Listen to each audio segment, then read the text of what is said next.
Hello everyone, this is Aaron again, of course, coming to you with another video and another review. Always happy to do these reviews, and I'm so lucky to have a friend in Ken that allows me to keep reviewing these guns. Today we're looking at something very iconic as far as I am concerned, because it started it all for me. This gun, not this particular gun, but this particular manufacturer came out with the Edgun and bullpup, and it was the first gun I ever saw that was an air gun, PCP, and it was the first bullpup I ever saw. So I fell in love with it. And that love continues today with the three guns that I own, in terms of the Impact, the Wildcat, and my Gladius that I also have. So in the all bullpups, I just fell in love with this configuration. But today we're looking at the Edgun Matador, of course. And this is the r3m. The r3m comes in 3 calibers, I believe. I know that it comes in a 22 and a 25. I believe there's also a 30 that you can get. It comes in 3 different lengths. It comes in a short, compact.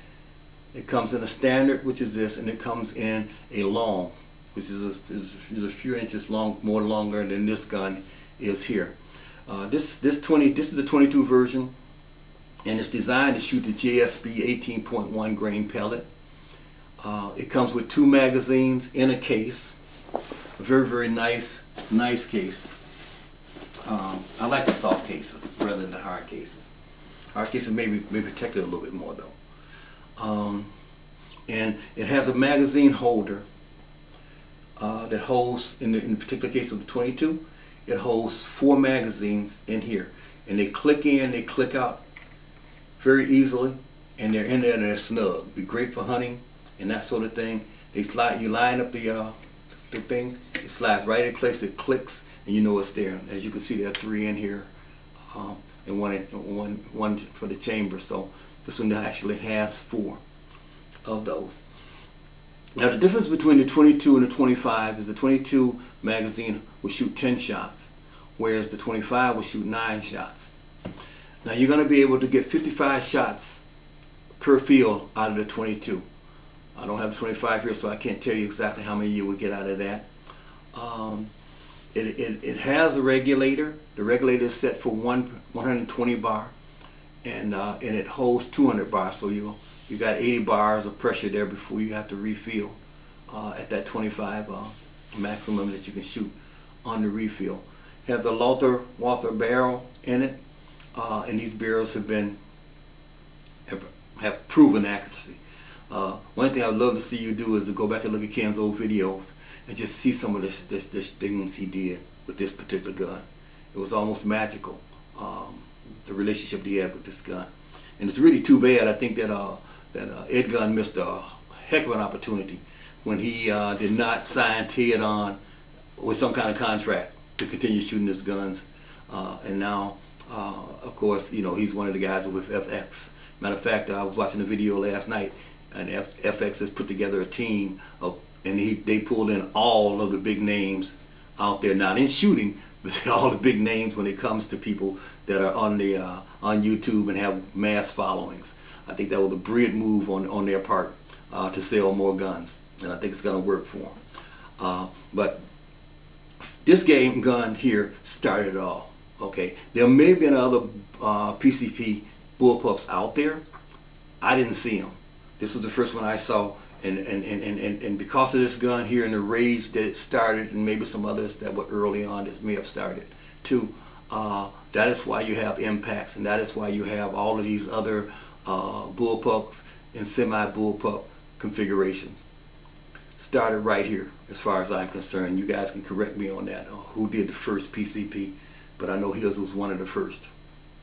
The gun is very accurate. Again, like I said, you can take a look at Ted's. We're going to take it outside and shoot in a few moments. It has a moderator, and I love this moderator on this. I think this is an upgrade in moderator. But this thing here is so quiet that when I was shooting, I called Ken when I first shot it, and I said, all I can hear is the hammer hitting. I don't hear anything coming out of the barrel. And it's happening at so fast that maybe because the hammer is right here by my ear, I don't get to hear that puff coming out of the front end. But this thing here is whisper quiet with this oversized offset moderator on it. Um, it does have a hammer spring tensioner. It's inside the gun. You have to take the gun apart in order to adjust the hammer spring. And I'm told that that if you do get one, you need to put an O-ring on it to keep it tight, because it tends to want to get loose over a long period of time and start to back off, and you start to get drops in your pellets. That's one of the things that I saw on other videos that they pointed out as might be a problem down the road. As I said, this gun, it comes the 22 comes with four places where you can put in the mags, but the same configuration is used for the 25, and the 25 will only hold 3 because the other one won't quite fit in there because it's a little bit bigger in diameter. Let's see. So we talked about the hammer spring. You have to have to take it apart. I think we covered just about everything I wanted to cover as far as this gun is concerned, except to say that I love it. You know, I would still, if I had this, I would still want it in the old gray finish of the first one out. But other than that, this is a very, very beautiful gun. You know, I don't know if it would work in the field, because I think you might be flashing yourself as you walk or with it and that sort of thing. But other than that, it's just a beautiful stock, one of the most beautiful stocks I've ever seen. And the feel of this gun is just so, like all bullpups to me. It is just so easy. The only thing I will say that I don't like, and I see that they've corrected that in the r3m, and that is that they have now finally moved the bolt forward to where all the other bolts are on the popular guns. So you're shooting it from here. On this gun, when you shoot it, you have to actually take your shot, bring your hand back here, and pull it back this way and bring it back. And it's hard to hold it on target doing that. Whereas with the ones that are up here, you can actually come up, shoot it, come up, shoot it, come up, shoot it, and never come off target. So one of the downsides of this gun is the fact that the bolt is so far in the back. But overall, it's a great gun. We're going to go outside and we're going to shoot it. And since it's a 22, I'm going to shoot it against my, unfortunately, let me say this before we go. Unfortunately, I can only shoot out to 30, 35 yards because I'm at home. And so that's as far as I'm going to be able to shoot these. And you know, all these guys can hit a dime. Almost every gun out there can hit a dime at 30 yards nowadays. But we're just going to shoot it, and you can at least hear the sound of it, how quiet it is. See somewhat of the accuracy, and I will shoot this against my FX Wildcat, just to see how it's shooting against another gun. So that's everything it is about this gun, and that's it. I'm just happy to have it here. Ken, thank you again for this and this opportunity, and I'm going to go shoot this thing and come back and have some closing remarks.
Well, there it is. Another gun reviewed. Again, I still love this gun. It's accurate as heck. Let me just say something about the shooting. Target I was shooting at, the little black targets were dime size. I've got a dime one here to show you. And it was only 30 yards, I know, in this gun and my my FX, not Impact, but Wildcat. They're both capable at 30 yards, or pellet on pellet all day long. I was shooting today from the deck, from the deck table and chairs, kind of rickety, not as stable as a bench, heavy bench that's not gonna move or have any vibrations in it. But I think the gun still performed overall well, both guns. If I had it at the range where I could use my vise and set it down on a very, very stable platform, it would have shot lights out at 30. And I think if it went out to 50, these guns would be performing as good as any gun you would want. But I must say this, this is not a low-end gun. I try to review low-end guns, and the next one I will be a low-end gun, and I think the next few will be. And I may be doing a cricket here very, very soon. But this gun here costs almost as much, or if not the same, as an Impact. So you'd have to give that question, and then there's also a bunch of Brokaw. There's a whole bunch of guns out there that are shooting really, really well, and that's just, you have to go with what gun you think is best for you. But this gun comes in, I think, around $1,800, I'm told, between 16 and 18, depending, for a new one.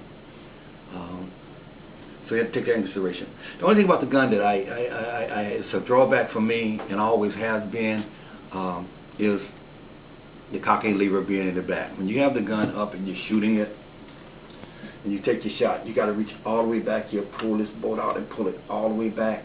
You cannot hold your target when you do that. You got to take it off your target line.